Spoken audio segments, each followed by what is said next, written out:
Oi, gente, aqui é a Gil do Bruxa Má do Sul. Estamos oficialmente de volta à temporada em que tá tão frio que eu não tenho vontade de trocar de roupa e eu gravo com o meu roupão, pijamas, etc. Em minha defesa, os meus pijamas são muito bonitos e confortáveis. E hoje a gente tá aqui pra falar de fantasia. Vamos falar sobre a Roda do Tempo. Eu já tinha falado aqui do primeiro livro em outro vídeo, mas mesmo que você ainda não tenha lido o primeiro volume, O Olho do Mundo, eu recomendo que você assista esse vídeo, que eu não vou dar nenhum spoiler, e eu acho importante você ver porque a minha opinião mudou do primeiro livro pro segundo, a minha opinião geral sobre a série. Então fica ligado pra ver se essa série combina com você. Mas antes de mais nada, não esquece daquele clássico like aqui embaixo, de se inscrever no canal, de dar uma olhadinha no meu programa de apoiadores no Catarse, que tá no link aqui na descrição. E é claro, se você quiser comprar qualquer coisa que eu mencionei aqui, ou qualquer coisa que eu não mencionei também, use o meu link da Amazon que tá na descrição, porque isso me ajuda a trazer sempre mais novidades pra vocês. Agora, recapitulando um pouquinho a Roda do Tempo. Talvez você tenha descoberto por meio de amigos, ou por ver que tinha uma série na Amazon, que inclusive não é tão boa, mas eu tenho expectativas de que possa melhorar. E o que é a Roda do Tempo? É uma série monumental de 14 livros, escritos por Robert Jordan, autor que infelizmente faleceu enquanto escrevia os livros. Ele tinha um câncer, e então a série de livros foi finalizada pelo Brandon Sanderson, que eu falo muito aqui por ter escrito Mistborn. Eu ainda não cheguei em nenhum dos livros da série A Roda do Tempo, que foi escrita pelo Brandon com base nas anotações do Robert,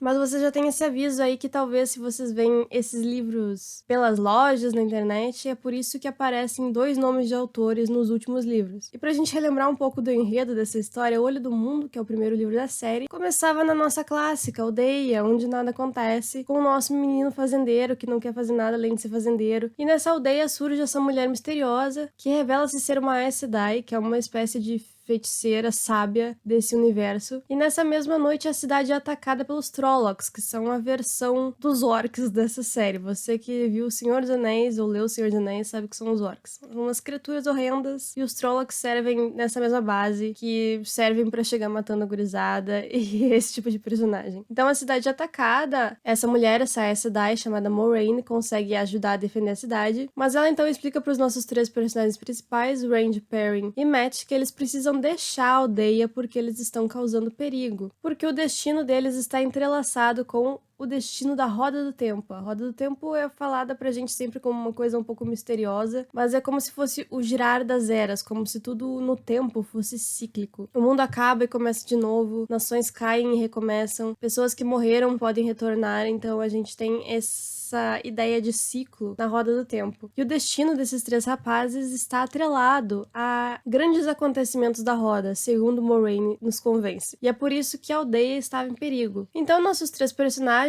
a sabedoria local, que é como se fosse uma curandeira, Nynaeve, e a Egwene, que é um interesse romântico ali de um dos personagens, mas que também quer aprender sobre o mundo e sobre esse ofício de ser uma Aes Sedai. Ela é uma pessoa muito ambiciosa, também se juntam a essa jornada, assim como o Menestrel. O Menestrel é uma espécie de um bardo elevado, também se junta, e aí a gente tem o nosso grupo de pessoas, juntamente com a Moraine e o seu fiel guardião Lan, iniciam uma jornada muito misteriosa, porque a gente não sabe exatamente quais são os objetivos da Moraine, a gente não sabe se ela está nos contando a verdade ou se ela está tentando nos enganar. As Aes Sedai têm essa coisa que elas não podem mentir, mas às vezes elas encontram formas de esconder a verdade e você acha que você ouviu o que você queria ouvir. Então é tudo muito misterioso, a gente não tem certeza em quem a gente pode confiar, e isso é uma coisa que eu achava muito interessante no primeiro livro, porque a Moraine tem essa característica como se ela fosse o Gandalf da história, só que você nunca desconfia do Gandalf quando você tá lendo O Senhor dos Anéis. E aqui a gente tem uma subversão dessa figura do mago, do sábio, que é um arquétipo comum na literatura. Quando eu fiz a minha crítica do primeiro livro, eu falei uma coisa que eu não gostei tanto dele, é que ele era quase exatamente O Senhor dos Anéis. Tinha várias coisas novas, como isso que eu acabei de citar, também tem o fato de que tem muito maior envolvimento de mulheres, que é uma coisa que todo mundo sabe que falta em Senhor dos Anéis, apesar de ter algumas grandes personagens femininas, mas basicamente eram os personagens andando em direção ao objetivo, assim como é em O Senhor dos Anéis, e as situações em que eles passavam e na ordem na qual eles passavam eram as mesmas que em Senhor dos Anéis. Então, em alguns momentos eu conseguia saber o que ia acontecer em seguida, tipo, agora eles vão ficar num dilema que precisam escolher um caminho, todas as opções são horríveis, e vão acabar escolhendo uma que vai levar eles pra uma cidade amaldiçoada, algo assim, que é uma coisa que acontece em ambas as histórias.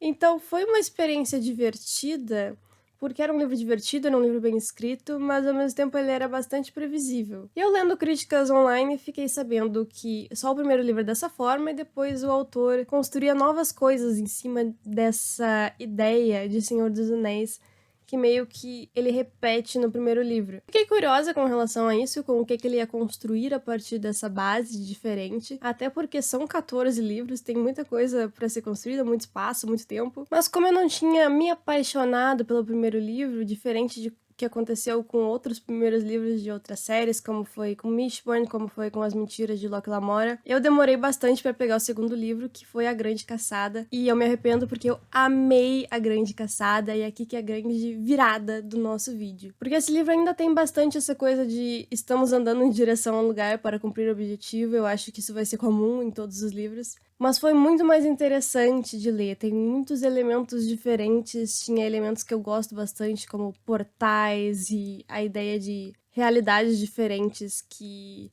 eu acho que tá muito em alta hoje em dia, que a gente tem essa ideia de multiverso, tá presente no novo filme do Doutor Estranho, tá presente no ótimo filme Tudo em Todo Lugar ao Mesmo Tempo. Então é um livro que traz um pouco essa ideia de realidades diferentes, em que escolhas diferentes foram feitas, e que combina muito com a situação que um personagem tá passando, porque ele pensa, e se eu abandonasse tudo isso e simplesmente voltasse pra minha casa, pra minha fazenda, e deixasse outras pessoas lidarem com isso, e isso é muito importante pro desenvolvimento desse personagem, porque até então ele tem muito essa coisa de fuga, de não sentir que ele pode lidar com tudo aquilo, de não querer lidar com tudo aquilo e de achar que existe uma outra saída. Então foi um elemento muito interessante. Ao mesmo tempo, esse livro também tem um momento em que os personagens se dividem em grupos diferentes e eu gostei muito das combinações de grupos desse livro. A gente tem o núcleo das meninas chegando numa situação em que elas não estão andando o tempo todo, então é interessante ter alguns personagens parados. E também vivendo uma história paralela muito interessante. A gente tem o núcleo dos meninos juntos por um tempo e depois separados, e todos estão fazendo coisas muito interessantes. Aparecem personagens que dão essa sensação iminente de perigo.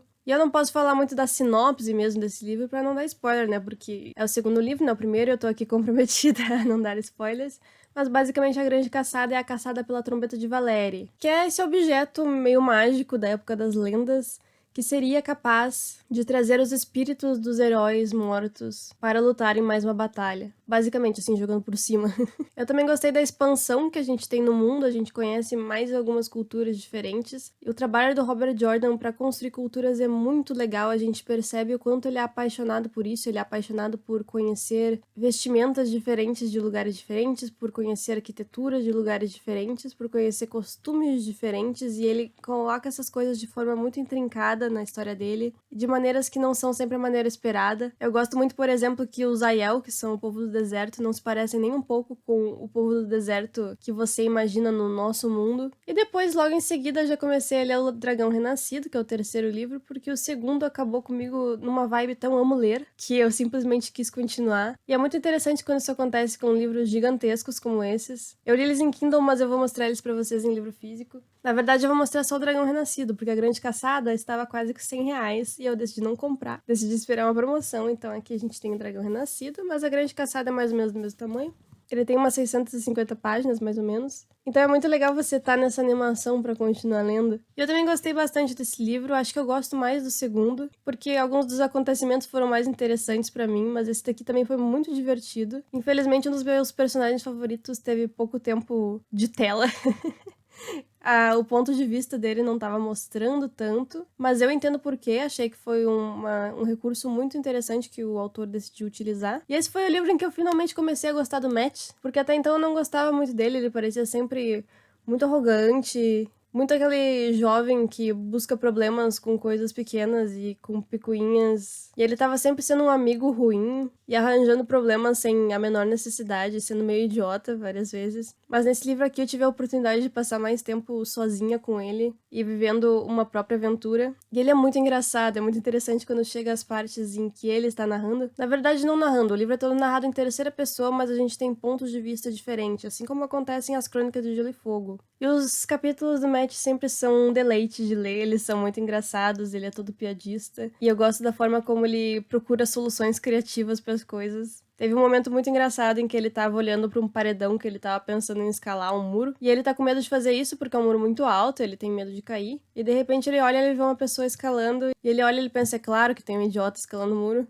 Ele é sempre meio cômico, ele é sempre engraçado de ler. E eu espero continuar vendo mais disso nos outros livros seguintes, porque eu gostei muito mais de passar tempo com o Matt dessa vez. Então, minha nova avaliação geral da série é que eu amo ela agora. E já tô aqui com o próximo livro pra ler. E ele é enorme. Temos aqui A Ascensão da Sombra, que é um livro gigantesco. Com 990 páginas. Vamos, time! Eu já tava animadíssima pra começar lendo ele, mas aí eu tive que fazer uma pausa para ler o livro do meu clube do livro, que é o maravilhoso Quarto de Despejo, um livro muito pesado, um livro bastante dramático e um livro muito bem escrito de autora brasileira. Eu ainda não finalizei a leitura, vocês podem ver que eu tô na metade do caminho. Estou aqui com a minha canetinha para fazer anotações, mas tá sendo muito interessante. Trarei mais em breve sobre esse livro. Então, por enquanto, tive que deixar de lado a Roda do Tempo e não sei se vou conseguir ler em julho, porque faremos maratona literária de inverno. Se você não sabe do que eu tô falando, é um evento que o Vitor do canal Geek Freak sempre faz aqui no Booktube, com alguns desafios, algumas coisas legais pra gente fazer lendo junto. E eu tô louca pra participar, e em geral não é uma boa ideia participar com um livro tão grande assim.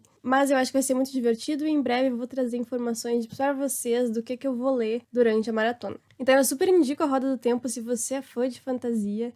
E se você não gostar tanto do primeiro livro, a minha dica é persista, porque vale a pena. Por hoje é isso, gente. Espero que vocês tenham curtido o vídeo e até a próxima.